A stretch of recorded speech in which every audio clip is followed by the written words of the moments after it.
Programang ito ay rated SPG, striktong patnubay at gabay ng magulang ang kailangan. Pumunta nga si Rigor sa presinto para i-follow up ang kaso umano ni Ramon dahil buhay pa pala ito. Pero kahihiyan lang ang aabutin ni Rigor dahil ayon sa bagong colonel ay patay na umano si Ramon at maniniwala lang siya na buhay pa ito kung makikita niya mismo ito ng personal. Lalabas na sinungaling si Rigor. Pagtatawanan siya ng mga kapulisan dahil nakikita niya umano ang kaluluwa ni Ramon. Sa imbestigasyon kasi ng kapulisan sa San Dimas ay wala ni isang nagsabi na nakita nila si Tanggol at Ramon. Kampi kasi ang mga taga San Dimas kay Tanggol kaya protektado nila ito. Kahit si Mando ay hindi sasang-ayon kay Rigor.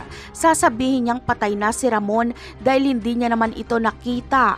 Bagamat alam ni Mando na buhay si Ramon dahil sinabi sa kanya ni Marites ay magsisinungaling siya. Ito lang ang paraan para makalaya si Marites. Kaya naman, dahil walang maipakitang ebidensya si Rigor na buhay pa si Ramon, ay mananatiling patay si Ramon sa mata ng batas.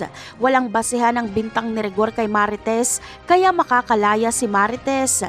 Agad na sasabihan ni Mando si Marites, Roda at Tinding na wag silang magsalita na nakita nila si Ramon. Lalabas na sinungaling si Rigor at ayon sa mga taga San Dimas ay si Rigor ang dapat makulong.